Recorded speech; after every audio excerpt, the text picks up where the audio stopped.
साथियों नमस्कार। आज खबर है कि हमारे माननीय प्रधानमंत्री जी आज उत्तरकाशी आ रहे हैं। हरसिल उनका दौरा है और उनके दौरे का मकसद शीतकालीन पर्यटन को बढ़ावा देना है।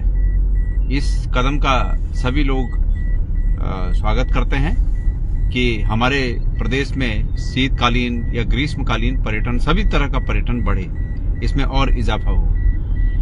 माननीय प्रधानमंत्री जी इस समय उत्तराखंड के दौरे पर आ रहे हैं, जबकि पूरे उत्तराखंड में एक राजनीतिक, एक सामाजिक जलजला जैसा आया हुआ है, जो कि एक मंत्री जी के द्वारा गाली देने के संबंध में है। मैं उम्मीद करता हूं कि माननीय प्रधानमंत्री जी इस संबंध में भी जरूर दोषियों को दंडित करके जाएंगे। उस अंकिता भंडारी हत्याकांड मामले में जिस प्रकार से कई बार आने के बाद, उस घटना के कई बार आने के बाद नजरें चुरा कर चले गए, वो वैसा नहीं करेंगे। यहाँ की भावनाओं को आदर करेंगे और दोषियों को दंड देने की बात कहकर जाएंगे, दोषियों को दंड देकर जाएंगे। मैंने कहा कि शीतकालीन यात्रा, शीतकालीन टूरिज्म और ज्यादा बढ़े, इसके लिए अच्छी बात है। लेकिन एक तरफ शीतकाल में पर्यटन को बढ़ावा देने की बात हो रही है और दूसरी तरफ जो हमारी परंपरागत चारधाम यात्रा है, उस पर एक बार फिर कई अंदेशों का साया मंडरा रहा है। अभी एक अखबार की कर्तन मेरे हाथ में है, जिसमें ये लिखा है कि इस साल की यात्रा में चारधाम यात्रा में रजिस्ट्रेशन के साथ ही देना होगा यात्रियों को अपने रहने और खाने का ब्यौरा। और कुल मिलाकर इस खबर का आशय ये है कि जब कोई यात्री कहीं से भी, महाराष्ट्र, बंगाल या दक्षिण भारत के किसी राज्य से या किसी भी राज्य से कहीं से भी चलेगा, तो चलने के पहले उसको एक फॉर्म ऑनलाइन गवर्नमेंट के द्वारा उपलब्ध वो साइट पे रहेगा, उसको डाउनलोड करके उसको भरना होगा और वो उन्हीं जगहों पर जा पाएगा जिन जगहों पर उसने पहले कहा है। उसके अलावा दूसरे किसी जगह पे नहीं जा पाएगा। मैं समझता हूं कि सरकार को वहां के चारधाम यात्रा के जो हमारे जो व्यापारी संगठन हैं, उनके साथ इस बारे में बात करनी चाहिए। ये लोगों में एक प्रकार का, लोगों के ऊपर बंदिश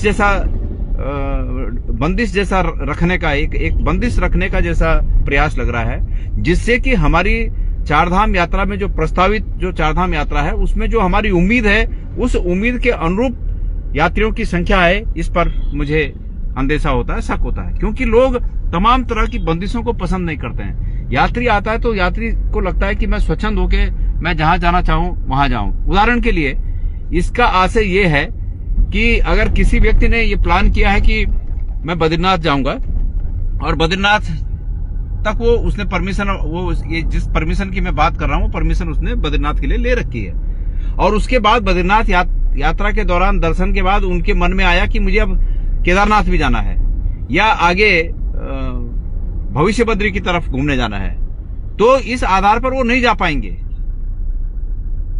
इसलिए हमारे प्रदेश में आने के बाद कोई यात्री कहीं जा सके, स्वच्छंद रह सके, उसको कोई अंदेशा न हो, तो कहीं बेहतर होगा।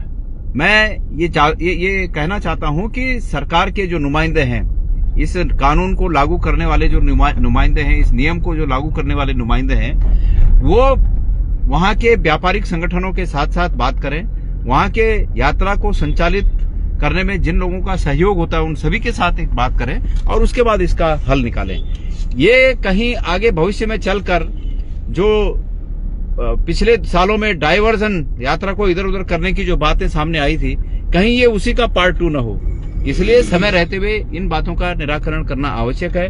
हमारे यात्रा मार्ग पर जो व्यवसाय करते हैं लोग, छोटा व्यवसाय, छोटा होटल, ढाबा, जो भी छोटे लोग काम करते हैं, वो बड़ी उम्मीदों के साथ साल भर तक इस यात्रा का इंतजार करते हैं। और ऐसे में सरकार के द्वारा थोपे गए इस प्रकार के बातों से कहीं ये न हो कि उनका